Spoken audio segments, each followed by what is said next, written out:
तो हम बोलेंगे मल्टीप्लाई बाय -3, मल्टीप्लाई बाय -3, सबको -3 से मल्टीप्लाई कर देंगे। तो इनइक्वालिटी का साइन क्या हो जाएगा बेटा, चेंज हो जाएगा। फिर आगे क्या लिखा हुआ है, तो 8/5,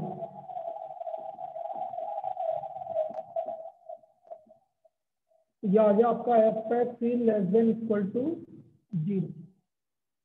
अच्छा +5 था, इसका मतलब f(x) का वैल्यू क्या आ रहा है, 5 और 5 से, तो 5 से कम कहाँ तक जाएगा, -∞ तक। तो रेंज आ गया आपका -∞ से, this is the range of this. इस तरह से रेंज निकलता है भाई मॉडुलस फंक्शन का। ये मॉडुलस फंक्शन का रेंज निकालने का तरीका है। कैसे निकालेगा आप, दोबारा बता रहा हूँ। Modulus f(x) equal to 5 -3 modulus 2x - 7। सबसे पहले हम मॉडुलस फंक्शन को उठाएंगे, तो modulus 2x - 7 is greater than equal to 0। फिर दोनों तरफ -3 से मल्टीप्लाई कर देंगे तो इनफिनिटी का साइन चेंज हो जाएगा। फिर दोनों तरफ 5 ऐड कर देंगे, तो 5 - 3 modulus 2x - 7 is less than equal to 0 + 5। तो हमारा f(x) का वैल्यू 5 और 5 से कम आ गया। इसका मतलब इसकी रेंज क्या आ गई, -∞ से। तो ये मॉडुलस फंक्शन का रेंज निकालने का तरीका है। रेंज आप इस तरह से निकालेंगे। अब मैं इसके बाद अगला फंक्शन लेता हूँ, 3 हो गए ना हमारे। चौथा ले लीजिए आप सिग्नम फंक्शन। चौथा फंक्शन है हमारा सिग्नम, सिग्नम फंक्शन।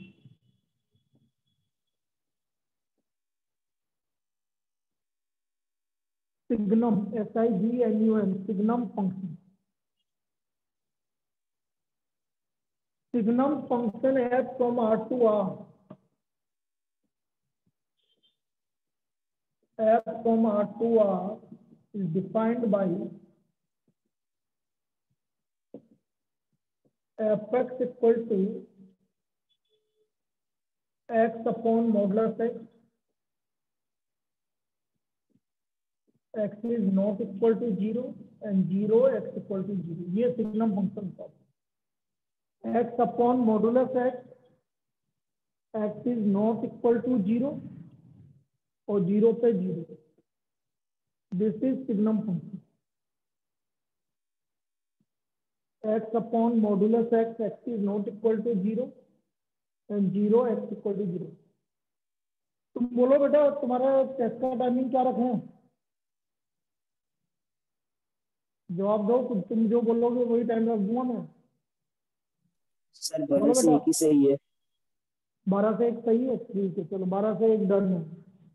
सेट का टेस्ट है, चैप्टर सेट का टेस्ट है, फर्स्ट चैप्टर का टेस्ट है। नेक्स्ट वीक में नेक्स्ट संडे को होगा आपका रिलेशन एंड फंक्शन का टेस्ट। जो जो चैप्टर रिवाइज होते जाएंगे उसका टेस्ट होता जाएगा, ठीक है। अब देखो f(x) इक्वल टू, समझना, x अपॉन मॉडुलस x। तो जब x पॉजिटिव है, तो मैंने कल बताया था मॉडुलस x की वैल्यू x होती है। तो इसका मतलब जब x पॉजिटिव होगा तो इसकी वैल्यू 1 आ जाएगी। जब x लेस देन 0 है तो मॉडुलस x की वैल्यू -x होती है। तो इसका वैल्यू क्या आ गया, -1। और जब x 0 है तो मॉडुलस x की वैल्यू क्या होगी, 0। तो x इक्वल टू 0 पे 0 आ गया, x इक्वल टू 0 पे 0 आ गया। तो x पॉजिटिव है, x ग्रेटर देन 0 है तो 1 आएगा, x लेस देन 0 है तो -1 आएगा, और x इक्वल टू 0 है तो 0 आएगा। ये 3 वैल्यू आ गई इसकी, मतलब पॉजिटिव होगा। अब इसका ग्राफ बना के बता रहा हूँ, ये सिग्नम फंक्शन को डिफाइन करता है। दिस इज सिग्नम फंक्शन, लिख लीजिए इसको।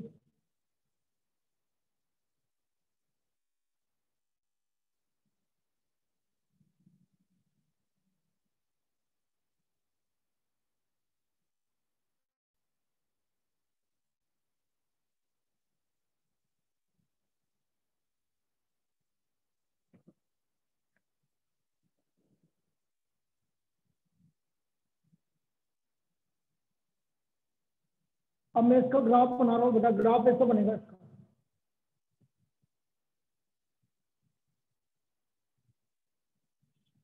ये एक्स एक्सिस, ये वाई एक्सिस, 0 पे 0, 0 से ज्यादा के लिए 1 और 0 से कम के लिए -1। 0 पे 0, 0 से ज्यादा मतलब 0 इंक्लूड नहीं है, 0 से ज्यादा के लिए 1 और 0 से कम के लिए -1। 0 से कम के लिए -1, ये हमारा ग्राफ होगा। डोमेन और रेंज बता दीजिए। बता, डोमेन मतलब आप एक्स की वैल्यू क्या रख सकते हो, आप कुछ भी रख सकते हो। रेंज क्या होगा भाई, आपने कुछ भी रखा तो मिला क्या क्या, बस आपको ये बताओ मुझे। वेरी गुड, 1 -1 और 0, बस ये 3 वैल्यू मिली आपको, सिर्फ 3 वैल्यू मिली। एक तो 1 मिली, एक -1 मिली और एक 0 मिली। ठीक है, तो ये इसका रेंज हो गया 1 -1 एंड 0। तो ये पूछा जाएगा आपसे direct, what is the range of signum function, ऐसे पूछा जाएगा, what is the range of signum function. तो आप उसको लिखोगे 1 -1 0। The range of signum function is 1 -1 0। ये इसकी रेंज होगी।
चलिए नेक्स्ट आते हैं अपन ग्रेटेस्ट इंटीजर फंक्शन।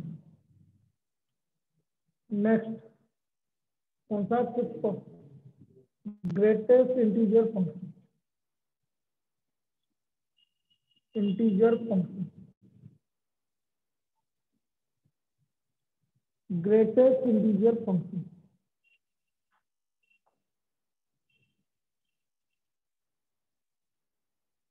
अब देखो ग्रेटेस्ट इंटीजर फंक्शन क्या होता है। Greatest integer function f from r to r, greatest integer function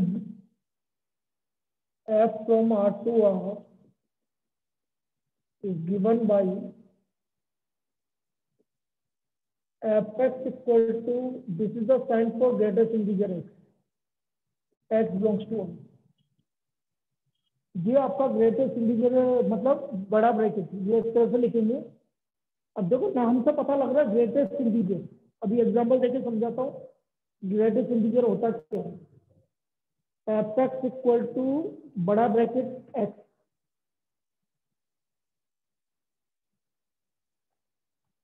example मैंने बोला आपसे 5.73 दिया बेटा। 5.73 का ग्रेटेस्ट इंटीजर क्या होगा, मतलब बोलने का मतलब है यहाँ तक सबसे बड़ा इंटीजर कौन सा आ रहा है बताओ।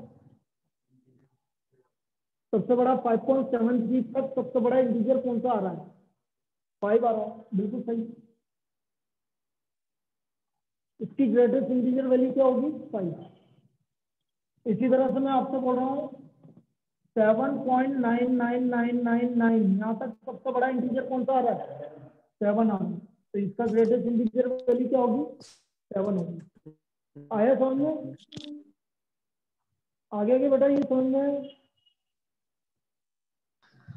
फिर मैं आपसे बोल रहा हूँ 4.03 का ग्रेटेस्ट इंटीजर क्या होगा? 4। मैं आपसे बोल रहा हूं कि 7 का ग्रेटेस्ट इंटीजर क्या होगा? 7। -3.52 का ग्रेटेस्ट इंटीजर क्या होगा? गलत, गलत, -4।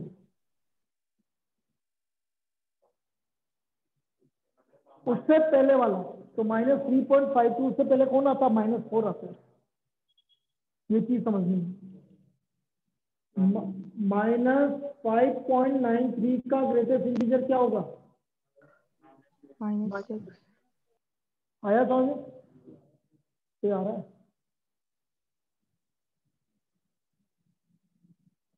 तो ये इसकी ग्रेटेस्ट इंटीजर वैल्यू है।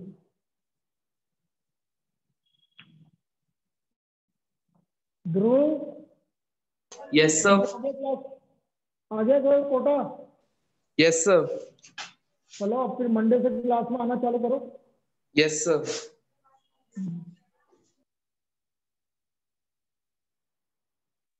तो ये आपकी इसकी ग्रेटेस्ट इंटीजर वैल्यू है। तो इसका मतलब आज सिर्फ मेरे हिसाब से एब्सेंट करना ही होगी क्योंकि वो मैरिज में है। बाकी तो सब 12, 3 पंजाबी, तो सही है, एक ही एब्सेंट आ। चलो बहुत दिनों बाद सारे लोग आ गए तो अच्छा लग रहा है। दिया आ गई, ध्रुव आ गया, ठीक है। चलिए, तो ये ग्रेटेस्ट इंटीजर फंक्शन होता है भाई, मतलब सबसे ग्रेटेस्ट इंटीजर वैल्यू। अब इसको जब हम प्लॉट करेंगे तो इसका ग्राफ बहुत अच्छा है। ग्राफ देखना इसका कितना अच्छा है, देखना इसका ग्राफ, और ग्राफ समझने की ट्राई करना भाई।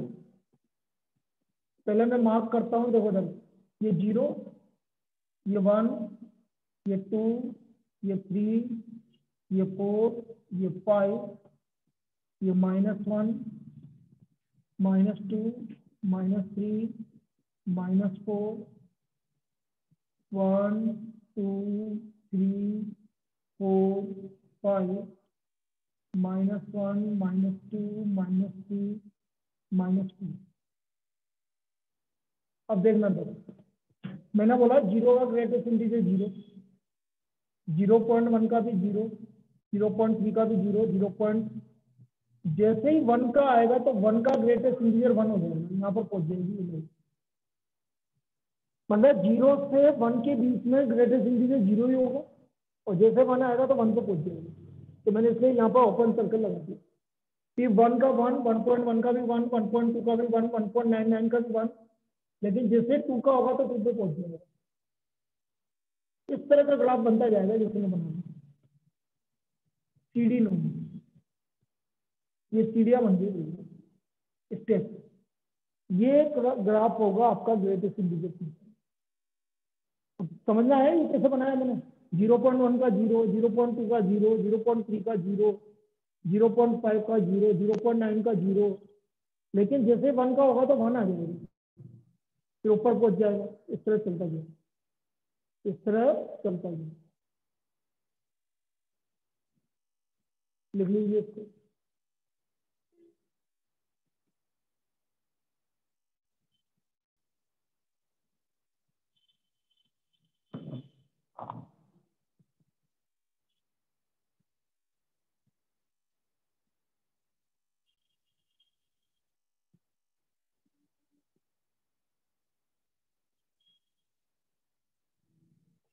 भाई डोमेन तो आ रहा है, कोई मुझे रेंज बता दो उसका, कोई भी मुझे रेंज बता दो। हाँ बेटा क्या बोला? इंटीजर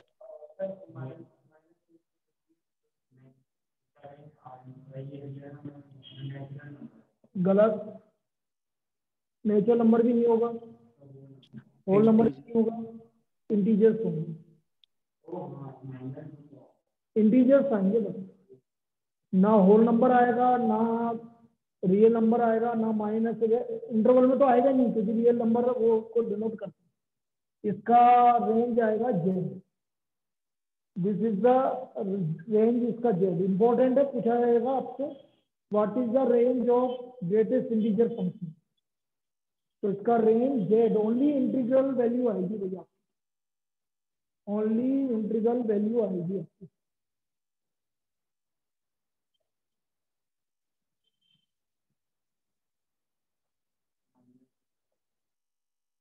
तो जेड इसका आपका रेंज आएगा।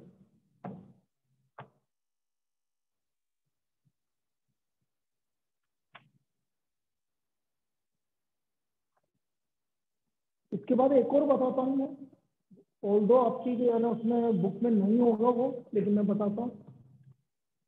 ये बन गया भाई सबसे ग्रेटेस्ट इंटीजर फंक्शन का graph. Fractional part function, fractional part function.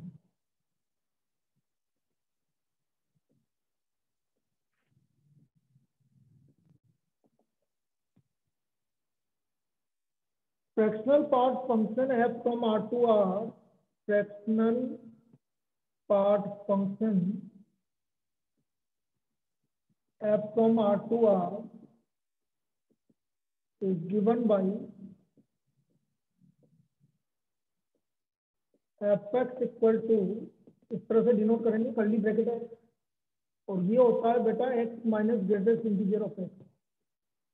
Fractional part function होता है x में से ग्रेटेस्ट इंटीजर वैल्यू हटा दोगे तो हमें फ्रैक्शनल पार्ट मिल जाएगा, और फ्रैक्शनल पार्ट हमेशा 0 से 1 के बीच में लाई करेगा। 0 भी आएगा, 0 से 1 के बीच में लाई करेगा। जैसे एग्जांपल में बताता हूँ तुम्हें, मैंने बोला फ्रैक्शनल पार्ट निकालना है आपको 3.97 का, तो इसका फ्रैक्शनल पार्ट कितना आएगा 0.97। ठीक है, मैंने बोला एग्जांपल समझते जाना, बहुत अच्छी प्रॉब्लम है। मैंने बोला 4.13 का फ्रैक्शनल पार्ट, मैंने बोला 5.5 का फ्रैक्शनल पार्ट 0, मैंने बोला -4.38 का फ्रैक्शनल पार्ट,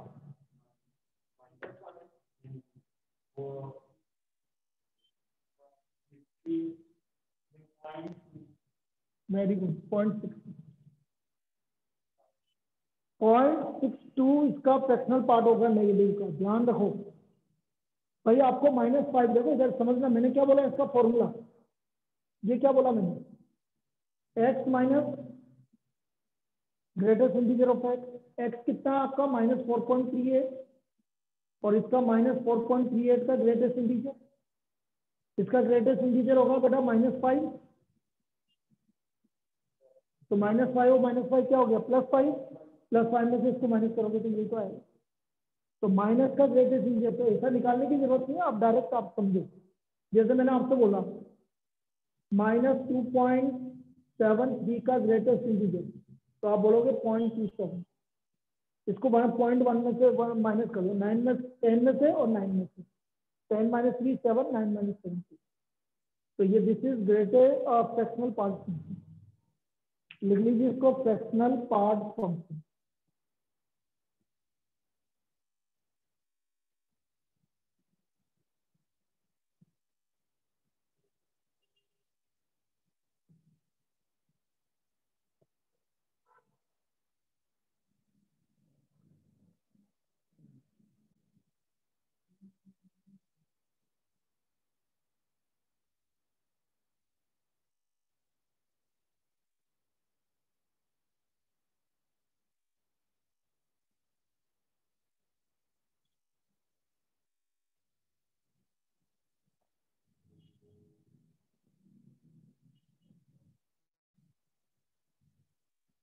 अब इसका ग्राफ कैसे बनेगा देखना।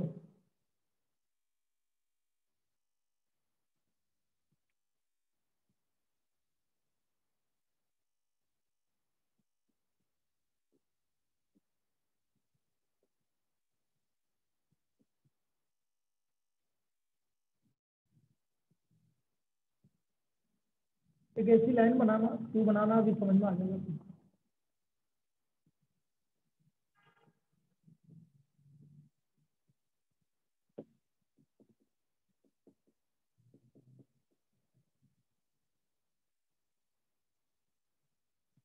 ये ग्राफ बनता है,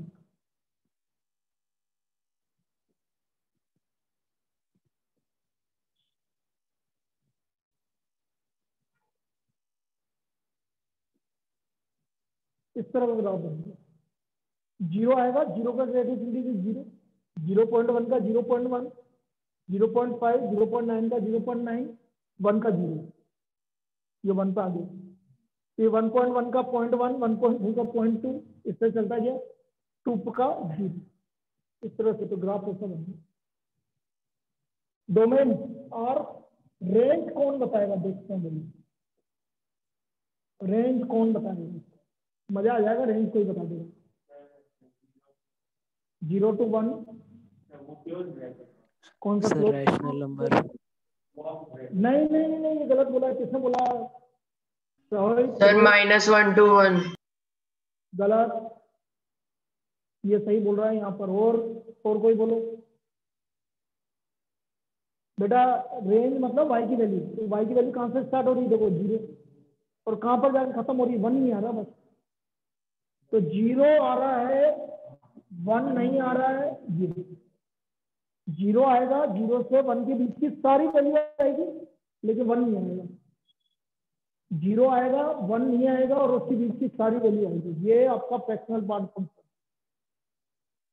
तो this is the range of fractional part function. ये हमारा इसका रेंज आ गया फ्रैक्शनल पार्ट फंक्शन।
चलिए भाई आगे करते हैं। तो ये तो हमारा फ्रैक्शनल पार्ट फंक्शन आ गया। This is fractional part function.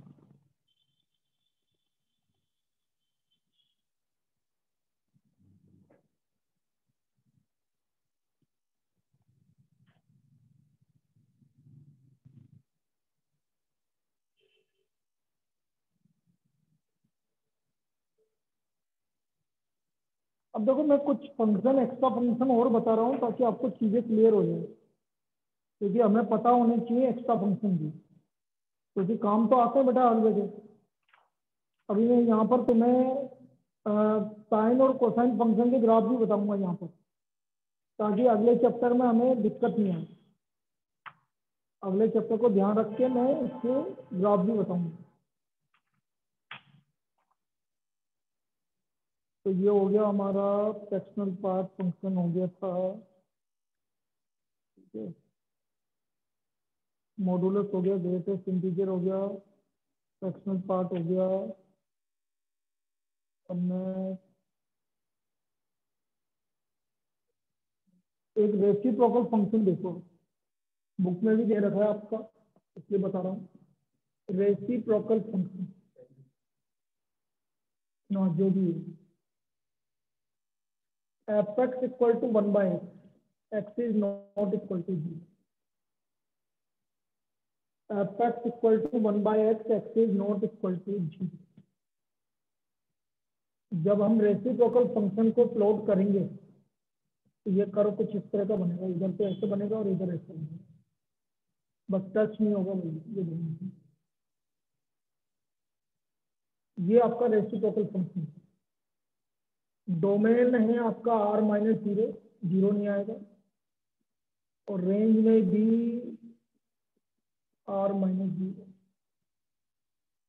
Domain और रेंज इसकी r-0, बस जीरो नहीं आएगी रेंज, बाकी सब आएगा।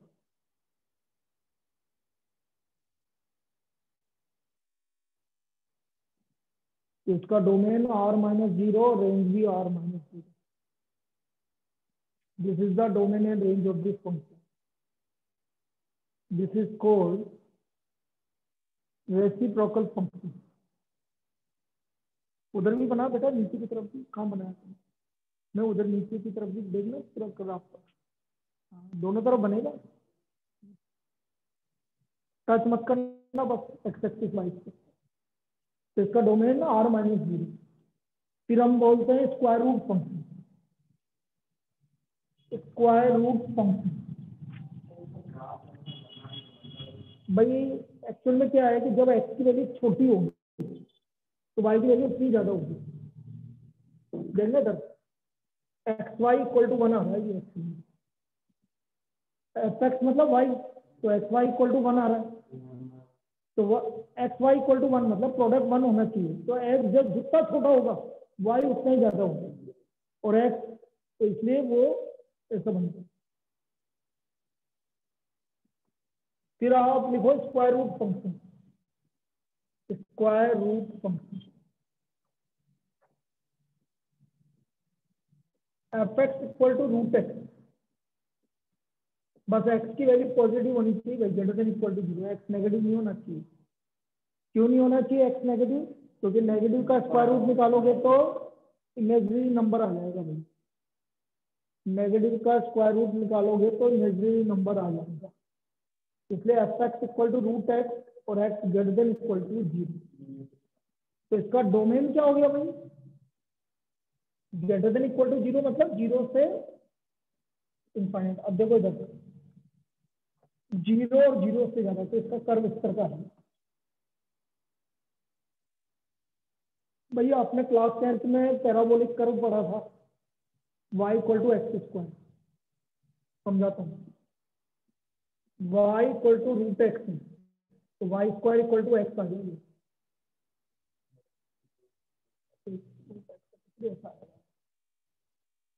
y square equal to x आ गया, तो ये पैराबोला इस तरह का बनता है। तो नहीं पैराबोला बन गया ये y square equal to x. तो पैराबोला एक्चुअल में क्या होता है, अभी इतना आगे पढ़ाएंगे, इनको भी पढ़ा चुका हूँ सबको। राइट पैराबोला क्या होता है बेटा, बताया था ना? इस तरह का बनता है कि नहीं बनता right parabola? y square equal to 4x। अरे तुम्हें बताया था ना ऑनलाइन? Yes sir. भाई y square equal to 4x ऐसा पैराबोला बनता है, और y square equal x square equal to 4ay upward parabola बनता है। अब क्योंकि यहाँ पर y equal to root x है, मतलब x की वैल्यू नेगेटिव नहीं जाएगी, तो x की वैल्यू नेगेटिव नहीं जाएगी तो इधर तो नहीं आएगा कर्व, तो कर्व सिर्फ कितना आएगा यहाँ से यहाँ तक। इसलिए इसका पैराबोलिक स्क्वायर रूट फंक्शन का डोमेन क्या हो गया, 0 टू इनफाइनाइट, और रेंज भी आपका भाई रेंज भी यही आएगा 0 टू इंफिनिटी। रेंज भी क्या आएगा हमारा 0 टू इंफिनिटी। तो इसका डोमेन और रेंज दोनों 0 टू इंफिनिटी आएंगे।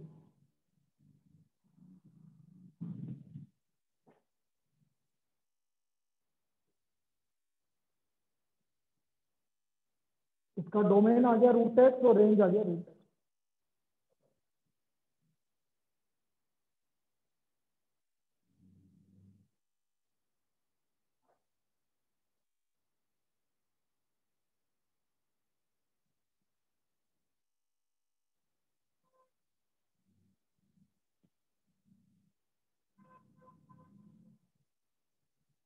तो ये स्क्वायर रूट फंक्शन। अब इसके बाद आता है square function. Square function f x equal to x square. अब ये कौन सा पैराबोला है भाई? Upward parabola. तो ये पैराबोला इस तरह का बनेगा।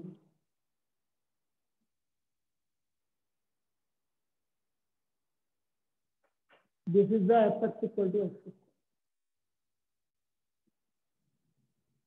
F x equal to x square upward parabola. ये पैराबोला तुम्हें पढ़ाएंगे जब बता रही हूँ, इनको पढ़ा चुका हूँ। F x equal to x square. Domain भाई कुछ भी रखो, डोमेन कुछ भी रखो आर, लेकिन रेंज कोई बताएगा? हाँ नेगेटिव नहीं आ रहा, सिर्फ 0 to आ रहा है 0 टू इंफिनिटी। तो इसका रेंज हो गया 0 टू इंफिनिटी। तो रेंज आएगा 0 इंक्लूड है 0 से infinity.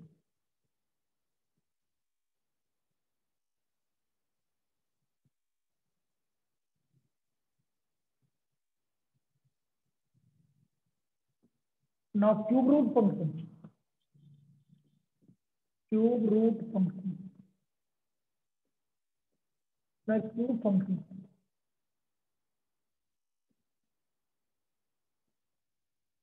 Fx equal to x cube.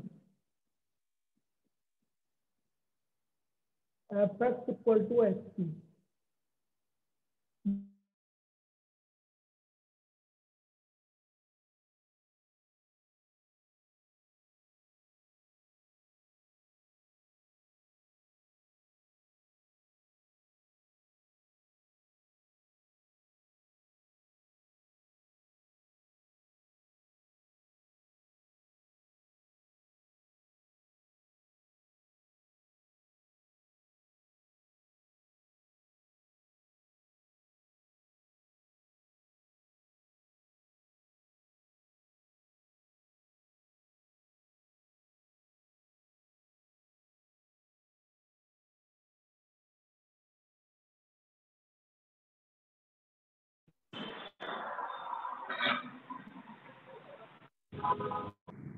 अब देखो इधर क्यूब फंक्शन है f x equal to x cube. तो क्यूब फंक्शन कुछ इस तरह का बनेगा भाई, f x equal to x cube. अब ये इस तरह का बनेगा तो डोमेन तो बेटा आर और रेंज भी आर भाई, नेगेटिव भी आ रही है पॉजिटिव भी आ रही है। तो डोमेन और रेंज दोनों क्या है इसकी? आर है। ये इसकी डोमेन और रेंज है। तो ये कुछ फंक्शन है, बस ऐसे ही याद रखना डोमेन और रेंज। अब मैं साइन ट्रिग्नोमेट्रिक फंक्शन बता देता हूँ बेटा, उसकी डोमेन रेंज साइन और कोसाइन इंपॉर्टेंट है, उसकी डोमेन और रेंज बता देता हूँ, वो सबसे इंपॉर्टेंट पार्ट है। हाँ अलग से लिख दो ग्राफ ऑफ ट्रिग्नोमेट्रिक फंक्शन, कैसे लिखेंगे ताकि क्या मुझे चैप्टर नंबर 3 में बताने की जरूरत नहीं पड़ेगी। Graph of trigonometric function, graph of trigonometric function.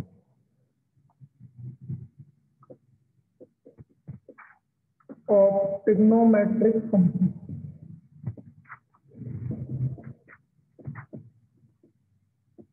इसका एक टेबल वो निकाल देना और इसको भी इधर कर दो। एक टेबल वो निकाल दो और इसको भी इधर कर दो। इसको निकाल ग्राफ ऑफ ट्रिग्नोमेट्रिक फंक्शन।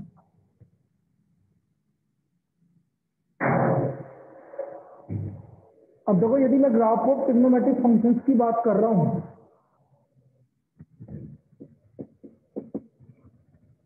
तो पहला है f x equal to sine x. तो साइन एक्स का कर्व कुछ इस तरह का होता है बेटा, देखना चाहिए। हाँ लाइन से नहीं, एक मेरी तरफ एक इधर की तरफ, मतलब मैं सामने आमने सामने 0 पाई 2 पाई 3 पाई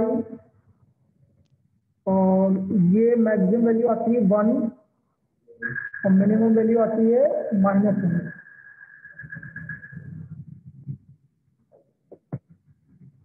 ये आपका साइन एक्स का कर्व होता है। साइन 0 0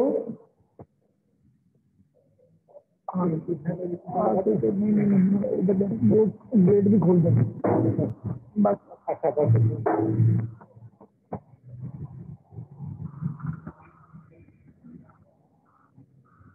दो में देखो इधर साइन 0 0 होता है, साइन पाई भी 0 होता है, ये 0 है, ये पाई है, 2 पाई है, 3 पाई है। साइन पाई बाई 2 1 होता है, देखो 3 पाई बाई 2 -1 होता है, 5 पाई बाई 2 1 होता है, यहाँ -पाई बाई 2 -1 होता है, -3 पाई बाई 2 1 होता है। इस तरह ये वैल्यू इस तरह की होगी। ये कर्व है भाई fx equal to sine x, बहुत इंपॉर्टेंट कर्व है बेटा, बहुत जगह काम आएगा। fx equal to sine x, domain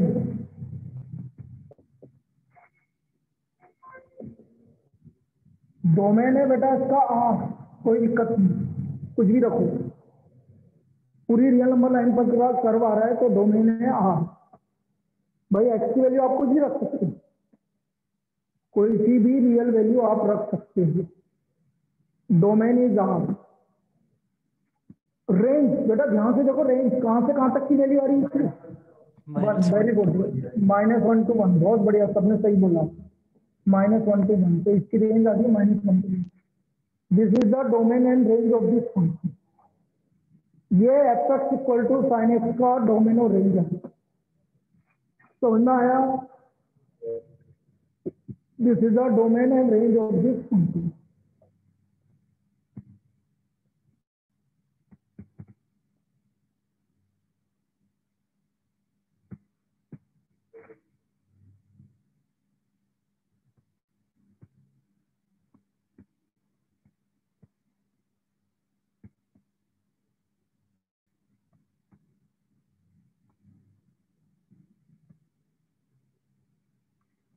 अब हम बनाएंगे fx इक्वल टू कोसेक्स,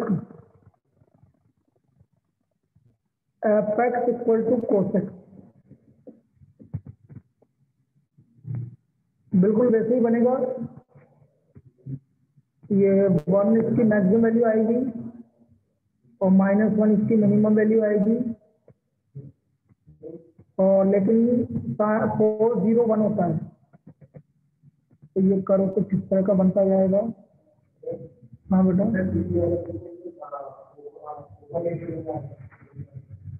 क्लोज आएगा, -1 भी इंक्लूड है, 1 भी इंक्लूड है, 0 पाई बाई 2 3 पाई बाई 2, तो बीच में पाई 5 पाई बाई 2, सॉरी 2 पाई और 5 pi by 2, -pi by 2 -3 pi by 2, 3 pi क्या -5 -3 pi by 2, 0 1 maximum value -1। Domain is R और रेंज हो गया आपका -1 to 1, तो रेंज हमारा आ गया -1 to 1, ये इसका डोमेन और रेंज हो गया। इसका मतलब कोसेक्स की भी रेंज सेम होती है और डोमेन भी सेम होती है, बस कोस 0 1 होता है, कोस पाई बाई 2 0 होता है, कोस पाई -1 होता है, कोस 3 पाई बाई 2 0 होता है, इस तरह से। ये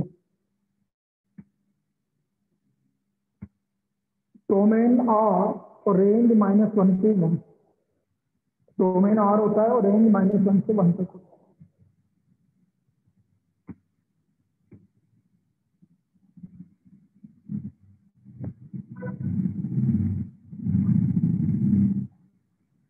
तो पहले मैं इन दोनों पर कुछ प्रॉब्लम बता देता हूँ भाई, डोमेन और रेंज कैसे पूछा जाएगा।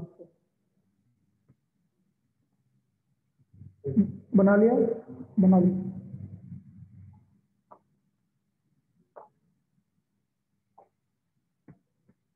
तो तुम तीनों 10 बजे आओगे कल टेस्ट देने, ठीक है?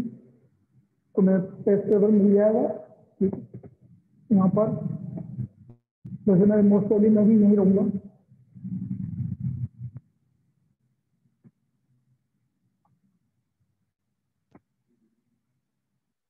ऑनलाइन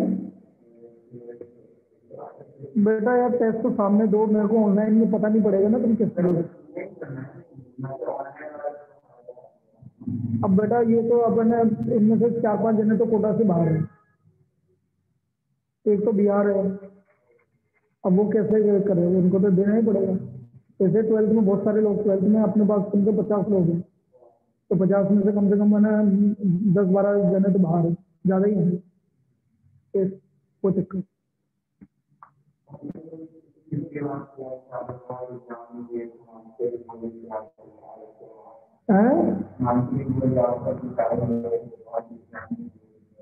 हाँ। अरे तो वो तो वही तो है, मेन बात वही है ना कि और बहुत कुछ ने चीटिंग करके दिया था तो फिर मेरे को उसमें भी दिक्कत है। हाँ ये तो है, मैं इसे छोड़ता नहीं है ना किसी को भी। ये भाई अपन अपन काय के लिए कर रहे हैं, अपन जो भी कर रहे हैं, मैं तो सीधा सीधा मानता हूँ कि ये एफर्ट्स पूरे लगाने चाहिए, और मैं भी एफर्ट्स में कभी कमी नहीं रख सकूंगी। ये मैंने जो बोला उससे मैं डबल ही दूंगा, सिंगल नहीं डबल ही दूंगा तुम्हें। ये जितना बोला है उससे ज्यादा होगा, हिमांशु से पूछ लेना, तो मैं हमेशा डबल ही करता हूँ, कम नहीं करता। बोल रहे इतना करूंगा तो उससे ज्यादा ही करूंगा, कम नहीं करूंगा। नहीं तो क्या होता है, अधिकतर क्या करते हैं, पहले तो बोल देते ये करेंगे और फिर इसके बाद कुछ नहीं होता, ऐसा नहीं है। चलो भाई, find the domain and range of, find the domain and range of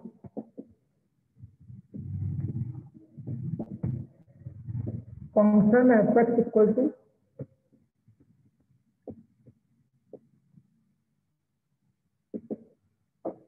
seven minus b sine 2x upon 5।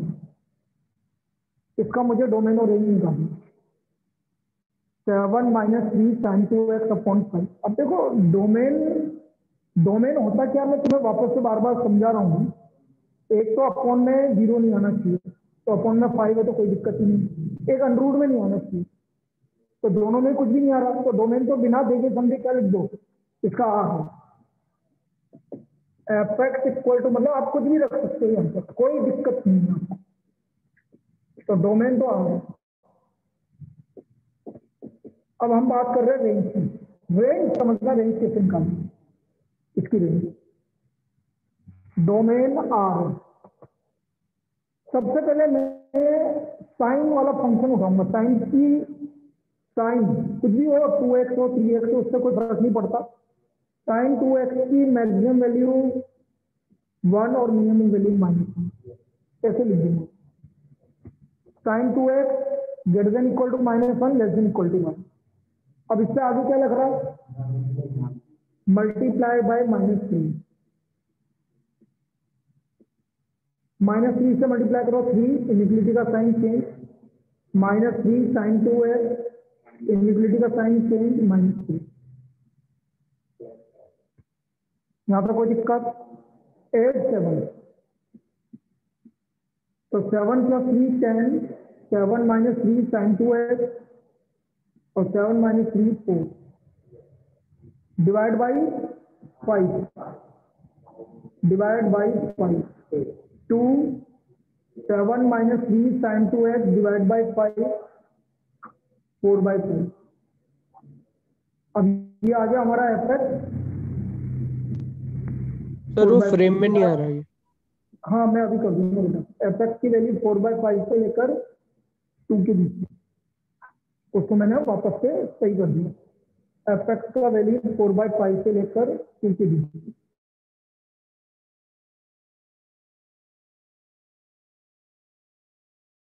ये fx की तो रेंज, रेंज क्या हो गया आपका, रेंज आ गया आपका 4/5 से 2।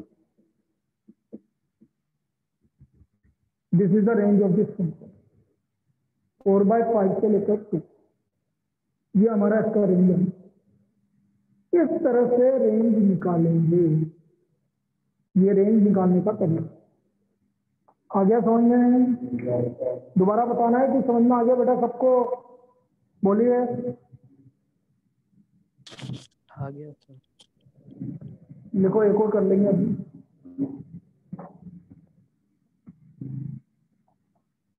तो डोमेन तो आर हो गया, रेंज हमारा हो गया 4/5 से लेकर 2 तक। This is the range of this function.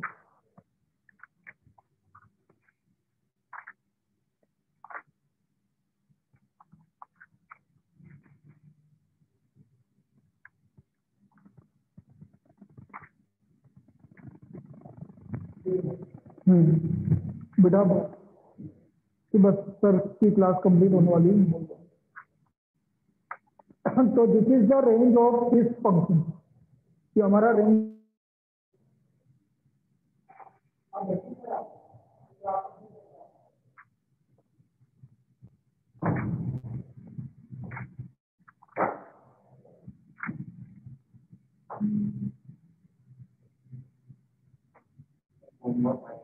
रुक तो जा बेटा, एक करवा देंगे, एक और कर लेते हैं। Find the domain and range of the function 5/2 - 3 cos 2x।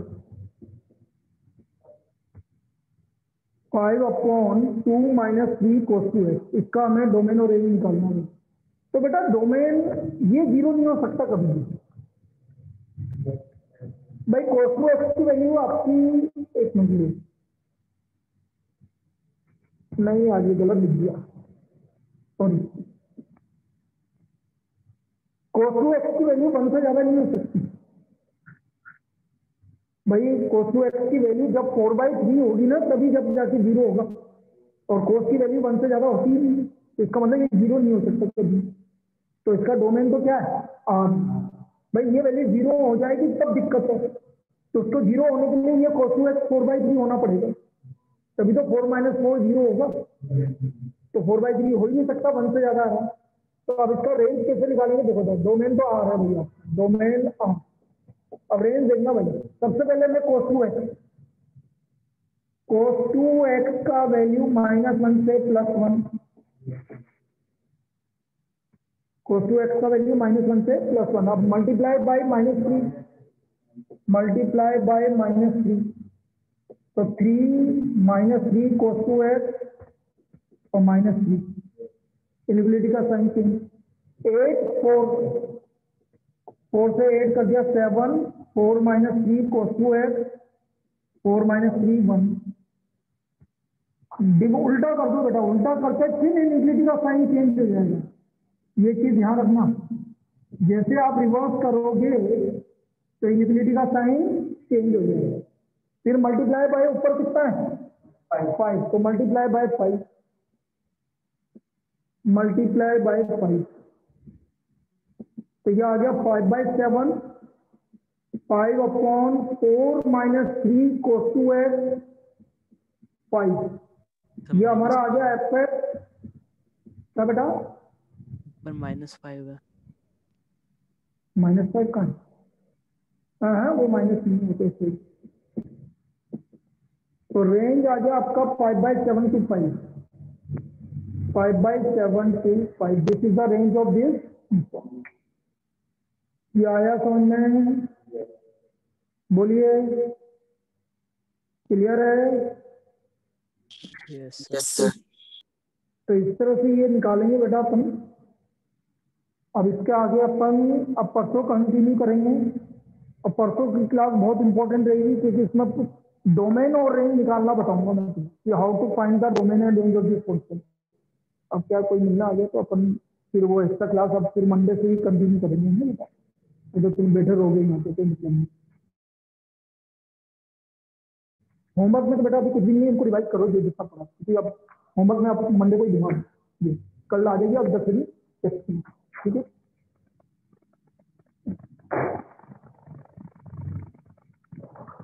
अपना हाथ भी लगा के जाना।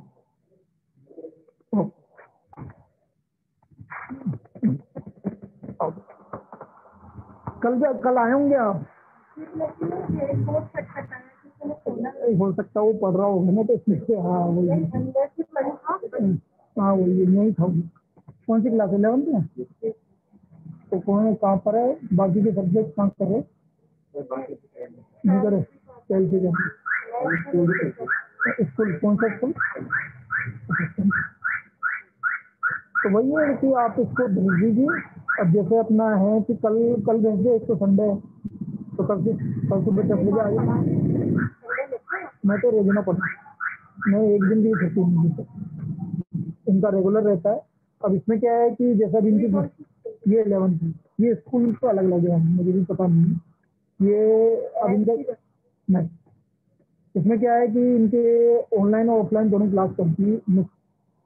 जो ऑनलाइन ऑफलाइन आ रहा है वो ऑफलाइन आ जाएगा, जैसे 3 जन नहीं आते, 3-4 जन आते हैं ऑफलाइन, तो अलग अलग बिठा देते हैं ताकि दिक्कत भी नहीं। ये बाकी ऑनलाइन पढ़ रहे हैं बाकी सब। ये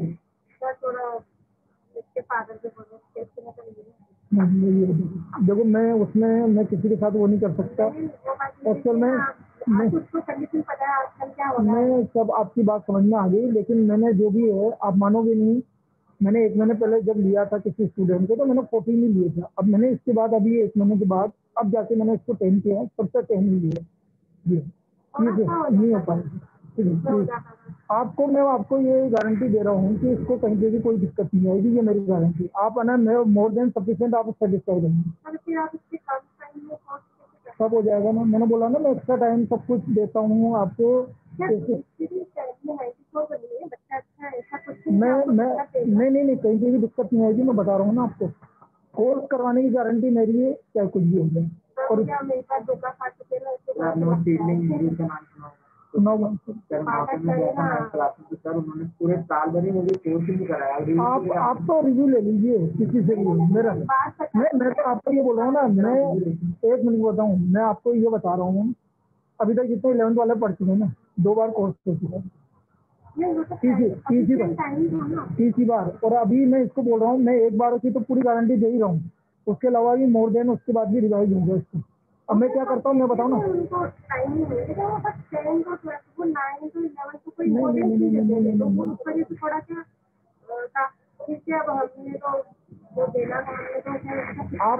आप ना एक वो था ना लड़का दिव्यांशी जो आता है, हाँ वो कब ये अभी है ना 6 दिन है दिव्यांशी, 6 दिन आता है। ये मेरे साथ 10th में पढ़ता था, मेरी 6 दिन ये भी अभी 6 दिन पहले ही आया।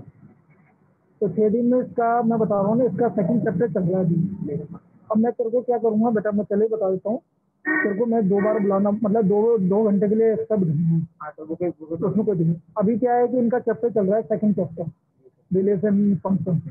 ठीक है, तो रिलेशन फंक्शन चल रहा है, तो मैं इस क्लास के बाद ही तेरे को कंटिन्यू करूँगा ताकि तेरे को 2 बार नहीं आना पड़े। ठीक है ना, तो मैं इसके बाद 1 घंटा तेरे को पर्सनल यहाँ बिठाऊंगा।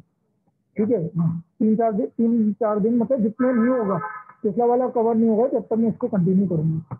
अब कल मैं सिर्फ कल तो इनका टेस्ट है, ये तो टेस्ट देना है, तो मैं इसको 10 बजे बुला लेता हूँ, कल 10 बजे आ जाएगा। हाँ वो तो सब है, तो 10 बजे आप आ जाओ कल, तो 10 बजे ये है। 3 दिन का डेमो रहेगा, 3 दिन के बाद आप मतलब आपके ऊपर है, मैं आपसे पूछूंगा नहीं कि आपको ना कंटिन्यू करना है कि नहीं करना। अगले दिन आएगा तो फिर मेरे को फीस चाहिए, ओके नहीं होगा। देखो मैंने सबसे एक साथ ली है, मैं आपके लिए आपने इतना करके हाँ उसमें मैं कर दूंगा। देखो मेरे को ऐसा नहीं ऐसा कुछ नहीं। 3 दिन के बाद 5000 दे देना और बाकी जनवरी 1 दे देना।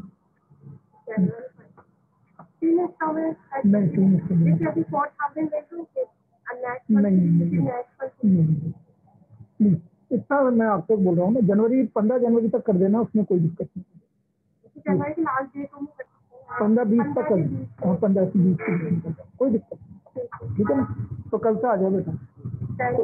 हाँ 10 बजे आ जाना सुबह से। ठीक है ना, इनका तो टेस्ट चलेगा, तो ये तो टेस्ट देकर रह देंगे, मैं तेरे को पढ़ा दूंगा रोज ना। फिर मैं तेरे को जब तक इनका कवर नहीं होगा ना पिछला वाला, अब मैं इनको क्या है एक्चुअल में 1.5 घंटा लेता हूँ अभी, 1 घंटा तो ये क्लास और आधा घंटा में इनको कुछ चीजें एक्स्ट्रा बताता हूँ, तो वो 1.5 घंटा है।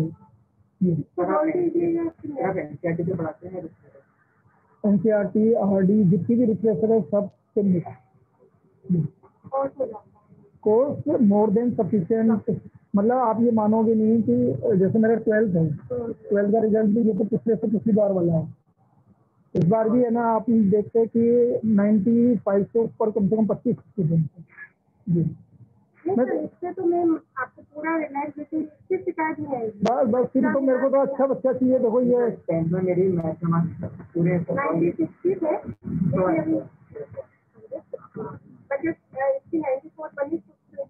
पुराने लिस्ट है ना, उनके अगर आप खुलने से खुलने भेजे इधर से कुछ क्वेश्चन आ रहे जैसे 18 भेज दिए। हाँ वो होता है परीक्षा में आपको समझाएंगे, आपको ये परीक्षा नहीं करेगा, बट ये देखिए आप अपनी प्रश्न सुन देंगे ना। अरे आप, मैं बोल रहा हूँ ना कि आपको बोलने की जरूरत ही नहीं पड़ेगी। नहीं बुरा नहीं मान रहा, मैं बुरा नहीं मान रहा। नहीं देखो एक्चुअल में क्या होता है, मैं अभी ये नहीं बच्चों से ये बोल रहा था कि दो तरह के टीचर होते हैं। एक तो होता है कि भाई स्टार्टिंग में बोलते हैं कि मैं ये करवाऊंगा, मैं ये करवाऊंगा, ये करवाऊंगा। नहीं, लेकिन मैं ऐसा हूँ, आप किसी से भी पूछ लेना, बहुत सारे स्टूडेंट मेरे से पढ़ के जा चुके हैं, आप किसी से भी रिव्यू ले लीजिए। हमें वैभव से नहीं बोला है, वैभव पिल्ले ने बोला है। पहले उनके पता हमें पार्टिसिपेट से धोखा मिला, उस टाइम पे बच्चा को देखकर आप समझ सकते पेरेंट्स को लगता है कि आस-पास रहे बच्चा, फिर गाड़ी में भेजेंगे, मतलब बहुत सारी चीजें होती है। अब हमने पूरे 10 महीना ऐसे किया है, उनको मैंने कल पर फोन किया था लेकिन बेटा अभी साइंस मैथ की 12th की शुरू करी है। पहले बोला कि आप एक बार जाओ और सर से बात कर लेना और उनसे बोलती है मैडम मैं आपको इतना टाइम नोट को अच्छी बात नहीं है। नहीं वो इस मामले में जेन्युइन है, वो बिल्कुल जेन्युइन है, वो बिल्कुल जेन्युइन है। उनके काफी के चक्कर में 10 में साल में 9 में गए, मेरा 90 से ऊपर बच्चा था, सर ने इसको 80 से 9 में ला दिया। मुझे बहुत दुख हुआ, लेकिन जब तक बच्चा खुद पढ़ रहा है तो मुझे क्यों दिक्कत है, मैं तो बच्चे को करूंगी नहीं आप चिंता मत करो। देखो मैं वैभव तो फिर अच्छा है, बहुत अच्छा है वैभव तो मैं जानता हूँ। देखो जैसा आप वैभव से जैसे मिलाना है, हम वैसे ही हम दोनों ने साथ पढ़ाया। आप मानोगे नहीं कि हम दोनों बिल्कुल वैसे के वैसे ही ट्रीट करेंगे। चिंता मत करो आप, मैं बोल रहा हूँ ना, आपको कुछ मतलब बोलने की जरूरत ही नहीं पड़ेगी। एक तो होता है ना कि देखो आपने बोला है जैसे आप माइंड मत करना, लेकिन मेन बात ये है कि मैं ये चीजें आने ही नहीं देता। मेन बात ये बस वही चीज बस।